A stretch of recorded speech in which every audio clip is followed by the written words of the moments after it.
নমস্কার সবাইকে, আমার একটা নতুন ভিডিওতে তোমাদেরকে জানাই অনেক ওয়েলকাম। এখন ঘড়িতে বাজে এই সকাল 6:30টার মতন। আমি কেবলই ঘুম থেকে উঠে দরজাটা খুলে দেখি আকাশটা বেশ রোদে ঝলমল করছে, ভালোই লাগছে। একটা ছোট বাচ্চা থাকলে বাড়িতে জামা কাপড় কত বের হয়, এই জামা কাপড়গুলো শুকানোর জন্য এই রোদটা ভীষণ দরকার। তারপরে স্নান টান করে এসে এই যে ঘরটা ঝাড়ু দিয়ে নিচ্ছি। কোনো দিন আগে স্নান করে ঘর ঝাড়ু দিই, বা কোনো দিন ঘরটার ঝাড়ু দিয়ে তারপর স্নানে যাই, কিন্তু আমি স্নানটা রোজ সকালেই করি। গরম ঠান্ডা বলে নয়, সব সময় আমি সকালবেলা করে স্নানটা করি।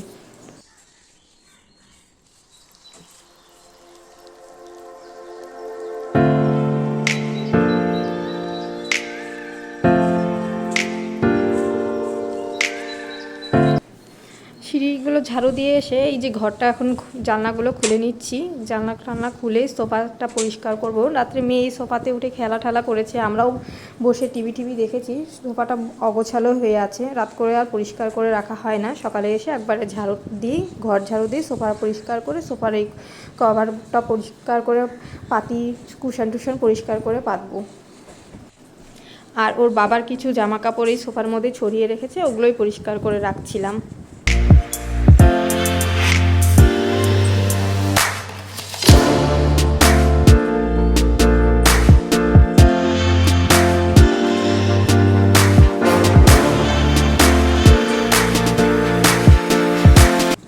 আমাদের ঘরটা একটু রাস্তার সাইডে বলে জানলা দিয়ে ধুলো ওড়ে এখানে, সেজন্য ঝাড়ু নিয়ে এসে ঝাড়ু দিই, তার সোফাটা ভালো পরিষ্কার হয়ে যায়। আর সোফার কভারটা যেন কীরকম একটা কাপড়ের, ধুলোগুলো বেশ ভালোই আটকায়, সেজন্য ঝাড়ু দিয়ে না ঝাড়ু দিলে পরে এমনিতেই ধুলোগুলো সরতে চায় না।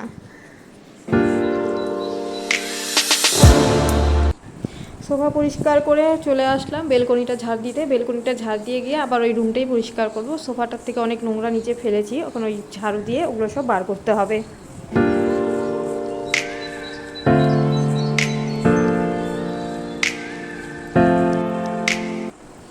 এই যে চলে আসলাম রুমটা পরিষ্কার করতে।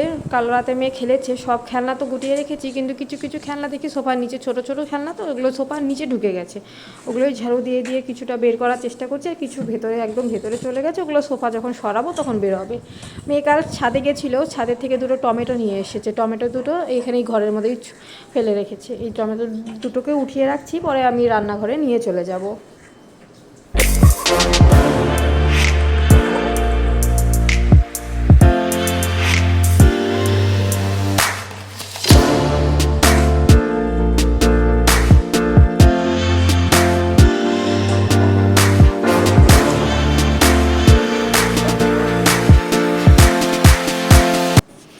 আমি রাত্রে করেই জামা কাপড় ভিজিয়ে রাখার চেষ্টা করি, কিছুটা রাত্রে করে রাখি, আর কিছুটা যেগুলো রাত্রে বের হয় সেগুলো আর ভেজানো হয় না, সেগুলো বাইরেই থাকে, পরে ভিজিয়ে রাখি। কাল রাত্রে বর ডিম নিয়ে এসেছিলো, সেগুলো আর ফ্রিজে ঢোকানো হয়নি, যে এখন ঢোকাতে আসলাম।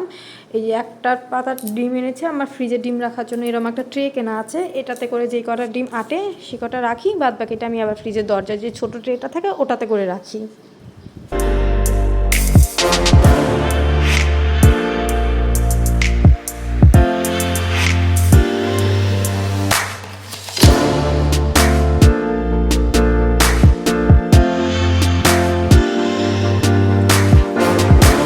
এই যে এই কয়টা ডিম এখানে রাখার পরও এই কটা ডিম বেঁচে গেছিলো, এগুলো ফ্রিজের দরজার মধ্যে রাখলাম। আজকে সকালে খাওয়ার জন্য রুটি করব ভাবছি, সেজন্য আটা বার করছি। মেয়ে ওর পাপার সাথে এখনও ঘুমাচ্ছে, তা মেয়ে ঘুমিয়ে থাকতে থাকতে যেটুকু কাজ করে রাখা যায় আমি ওগুলো করে রাখি। আমার কাজে হেল্প করে যে দিদি, সেই দিদি তো এখনও আসেনি, সেই জন্য কিছু কিছু কাজ করে রাখি, সব কাজ করতে পারবো না, বাসন এখনও এঁটো আছে। এই যে সকালে রান্নার জন্য চাল ঠালও ভিজিয়ে রেখেছি, চালটা ভিজিয়ে রাখলে ভাতটা তাড়াতাড়ি হয়ে যায়, কারণ পরে মেয়ে উঠে যাবে, মেয়েকে খাওয়ানো, পরিষ্কার করা, বিছানা টাছনা পরিষ্কার করা থাকে, পরে এসে এত কাজ করা যায় না। মেয়ের সবজি কাটবো বলে সবজিগুলো বার করলাম, এই সবজিগুলোকে একবারে কেটে বেছে ধুয়ে রেখে যাব, পরে এসে খালি গ্যাসে চাপিয়ে দেবো। এই মেয়ের জন্য সবজি কাটতে বসলাম, খালি মেয়ের জন্য না, আমাদের সবার জন্যই সবজি একবারে যতটা হয়, মেয়ে ওঠার আগে যতটা সবজি কাটা যায় কাটি, বাদ বাকিটা আবার মেয়েকে পরিষ্কার করে খাইয়ে দাইয়ে আসি, তারপরে আবার কাটি।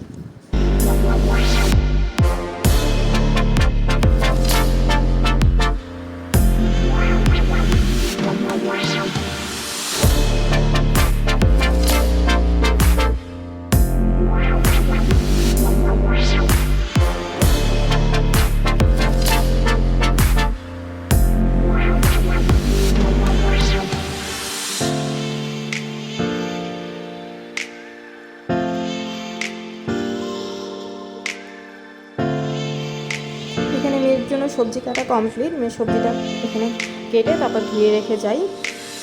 ঘরে এসে দেখি মেয়ে উঠে গেছে, মেয়ের জন্য খাবার বানাচ্ছিলাম। এখানে সকালের জন্য মেয়েকে হালকা করে খাওয়াই, মেয়ের খাবার রেডি করে মেয়েকে খাইয়ে পরিষ্কার করে নিচে চলে যাবো।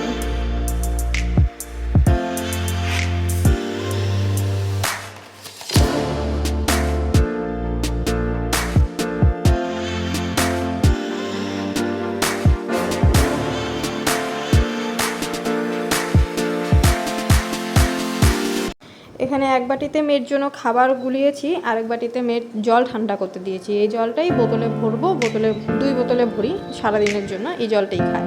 মেয়েকে খাওয়া দাওয়া করানো হয়ে গেছে, মেয়ের জামা কাপড় এখন চেঞ্জ করে দিলাম, মেয়েকে এখন ফ্রেশ করবো। মেয়েকে ফ্রেশ করার মানে একদম যুদ্ধ করার সমান।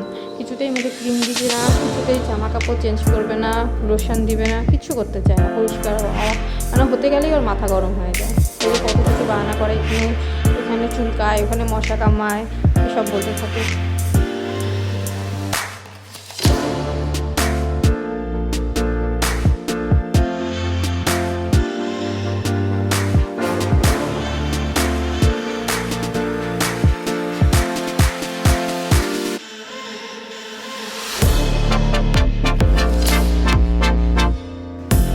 আমি মেয়েকে ক্রিম দিচ্ছি, ও আমাকেও ক্রিম দিয়ে দিচ্ছে। ওকে দিতে হবে, ওর হাতে দাও। ও হচ্ছে আমার গালে আমি যেইভাবে ওকে ক্রিম দিই, ও সেইভাবে আমাকে ওর মতন করে ক্রিম দেয়। ওটাকে করতে দিতে হয়, তা নাহলে ও আমাকে ক্রিমটা শান্ত মতন দিতে দেয় না, চিৎকার করতে থাকে।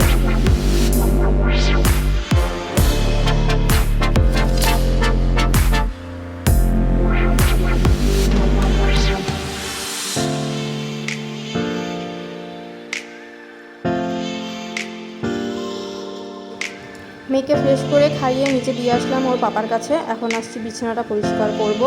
এই যে সাদা জিনিস, তেল, খাবার জিনিস, এগুলো এখানে সরিয়ে রাখবো। আর রাত্রে মেয়েকে কাঁথাটা গায়ে দিয়ে দিয়েছিলাম, যদিও কাঁথা গায়ে রাখে না, তাও মার মন তো মনে হয় ঠান্ডা লাগছে, সেই জন্য দিই। এই যে একটা বিছানার চাদর আছে, সেটা আমরা রাত্রে গায়ে দিয়েছিলাম, ওটাই ভাঁজ করছি। ভাঁজ করে জানলা খুলে বিছানা পরিষ্কার করে এখন আমি নিচে চলে যাবো রান্না করার জন্য।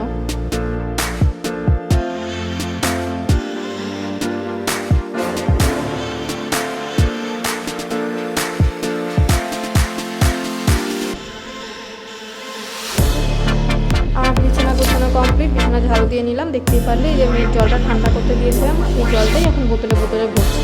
একটা বোতল নিচে নিয়ে যাবো, মেয়ে যেহেতু নিচে থাকবে কিছুক্ষণ, জল খাবে, ওর জন্য একটা বোতল নিচে নিয়ে যাবো। একটা বোতল ওর যে হটপটটা যেটাতে করে আমি ভাত আনি সেটা, আর ওর ফ্লাস্কটা আবার গরম জল করে নিয়ে আসবো, সেজন্য এগুলো নিয়ে নিচে যাবো। এগুলোই গুছিয়ে রাখছি।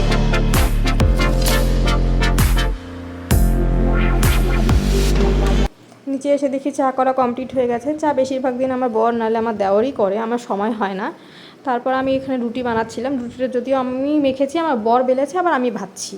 আমার এই রুটি বানানোর হাতিখড়ি বিয়ের পরে আমার এখানে শ্বশুরবাড়িতে এসেই ওরা খুব ভালো রুটি বানায়। ওরা বলতে আমার বর আর আমার দেওর খুব ভালো রুটি বানায়, ওদের কাছ থেকে আমি রুটি বানানো শিখেছি। এখানে ফ্রিজের থেকে মৌসুমিটা বের করে রাখছিলাম, যেহেতু ঠান্ডা কাটবে বলে বের করে রাখছিলাম। দুটো দেখতে পারলে একটা মেয়েকে দিয়ে দেবো খেলার জন্য, তা নাহলে ও বিরক্ত করে। একটা ও খেলবে, আর একটাকে আমি রস করে রাখলাম, ওকে খাওয়াবো, ঠান্ডাটা কাটলে খাওয়াবো। আজকে রান্না করেছি দুপুরের জন্য ভাত করেছি। তারপরে এখানে মেয়ের জন্য 2 বাটিতে সবজি বেড়ে রেখেছি। এটা শুধু সবজিটা অন্য কিছু দিইনি আজকে, ডিম মাছ কিছুই দিইনি, শুধু সবজি করেছি। সকালে একটা খাওয়াবো আর রাত্রের জন্য একটা। আর ওখানে শসা আর লেবু কাটা আছে আমাদের জন্য। ওখানে ভেন্ডি আলু দিয়ে একটা সবজি করা আছে। আর করেছি সকালের জন্য রুটি করেছিলাম, ওখানে একটা বা দুটো রুটি বেঁচে গেছে, ওটাই ঢেকে রেখেছি। আর ওখানে আছে মেয়ের জন্য দুপুরে যে খাওয়াই, দুপুরে না মানে বিকালে যে খাওয়াই সেটা করা আছে। একদম শুকনো শুকনো করে করি, কেন কি ওটা তো পরে আর গরম করা হয় না। আর মেয়েকে যেহেতু ফর্মুলা মিল্ক দিয়ে খাওয়াবো, সেজন্য ফর্মুলা মিল্কটা জলে গুলে নিই, গরম জলে, পরে দুধটা ঢেলে দিই, সেজন্য পাতলা হয়ে যায়। আর ওখানে আছে ডিমের ঝোল, একদম নর্মাল ডিমের ঝোল, পাতলা করে করেছি। আর এখানে আম কাটা আছে, আমটাও আমি আগে কেটে ফ্রিজে রেখে দিই, কেননা পরে আমার আর সময় হবে না। আর আমার শ্বশুরমশাই মানে বাবা চলে আসে, ওই সময় মেয়ে ঘুমিয়ে থাকে, ওই সময় যে আমটা কাটবো ওইটা আমার ভয় লাগে যে মেয়ে যদি উঠে কান্না করে বা বিছানা থেকে পড়ে যায়, সেই জন্য আমি আমটা কেটে ফ্রিজে রেখে আসি, তাহলে একটু বের করে দিয়ে দিই। উপরে এসে দেখি মেয়ে স্নান করতে ব্যস্ত, স্নান করার জন্য মগটা আবার উপর থেকে ফেলেছে, আবার নিজেই নিচে গেছে, কিন্তু নিয়ে আর আসার ওই কায়দাটা পাচ্ছে না, পরে আমি নিজেই নিয়ে আসলাম। এখানে মেয়েকে স্নান করিয়ে ফ্রেশ করতে আসলাম। যে মেয়ের আবার নিত্য দিনের কাজ, আমাকে আগে ক্রিম দিবে, নিজেকে ক্রিম দিবে, এরকম করে ক্রিম নিয়ে খেলে। সেও খেলুক, নাহলে ও আমাকে শান্তিতে কাজও করতে দেয় না।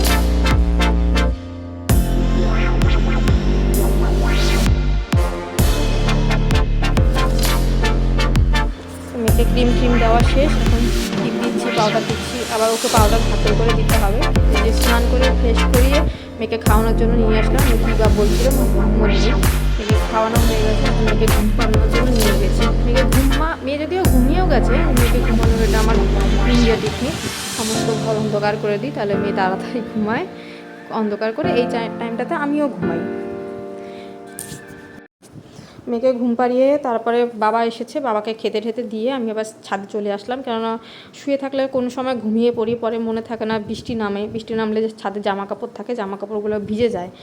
সেজন্য মনে করি না থাক, হালকা ভিজা যেগুলো থাকে সেগুলো নিচে দড়ি টানানো আছে, ওখানে মেলে দিব, আর যেগুলো শুকিয়ে গেছে সেগুলো ঘরে নিয়ে যাবো। কারণ আমাদের এখানে বৃষ্টির কোনো ঠিক ঠিকানা নেই, এই রোদ ওঠে, এই বৃষ্টি নামে। এই যে সকালে দেখলে কত রৌদ্র, এই যে এখন দেখো আকাশটা একদম কালো হয়ে এসেছে। সেজন্য যেগুলো জামা কাপড় ছিল আমি নিচে নিয়ে চলে এসেছি। বিকালের দিকে দুপুরে আমরা খাওয়া দাওয়া করেছি, মেয়েকে খাইয়েছি, মেয়ে ঘুমের থেকে উঠে গেছিলো। তারপরে বিকালে ওর পাপা এসেছে যখন খেতে, তখন ওর পাপার কাছে রেখে আমি চলে এসেছিলাম ছাদে জল দিতে। কারণ 2 দিন ধরে বৃষ্টি হয়নি, আর গাছেও জল দেওয়া হয়নি। এইটুকুই গাছ আমার ভরসা, নাহলে আমি পুজো দেওয়ার জন্য ফুল পাই না। সেই জন্য আমি জল দিয়ে নিয়েছিলাম, যেহেতু বৃষ্টি হবে কি হবে না কোনো ঠিকানা নাই। সেই জন্য জলটা দিয়ে নিলাম। জল দিয়ে আমি আবার নিচে চলে যাবো, ওর পাপা দোকান চলে যাবে, মেয়েকে দেখতে হবে। যেটুকু টাইম ওর পাপা রেস্ট নিচ্ছে, ওইটুকু টাইমের মধ্যে আমি চলে এসেছিলাম জল দিতে। চলে আসলাম একবারে সন্ধ্যাবেলায়, মেয়েকে খাইয়ে দাইয়ে ঘুম পাড়িয়ে দিয়েছি। আমিও কিছু জামা কাপড় ছিল সেগুলোও ভাঁজ করে নিলাম। তারপরে লাইটটা অফ করে দিয়েছি, মেয়ের চোখে আলো লাগছিল। মেয়ে এখন একটু ঘুমাবে, যদিও বেশিক্ষণ ঘুমায় না, আধা ঘন্টার মতোই ঘুমায়। ওই টাইমটা আমি একটু রেস্ট নিই বা বাড়িতে ফোন করে কথা বলি। আজকের মতন ভিডিওটা এই অবধি। যদি তোমাদের এই ভিডিওটা ভালো লাগে, প্লিজ একটা আমার চ্যানেলকে সাবস্ক্রাইব করে দিও, লাইক করে দিও, কমেন্ট করে দিও। আগামী দিন তোমাদের জন্য নতুন ভিডিও নিয়ে আসার চেষ্টা করব। প্লিজ আমার পাশে থেকো। Good night.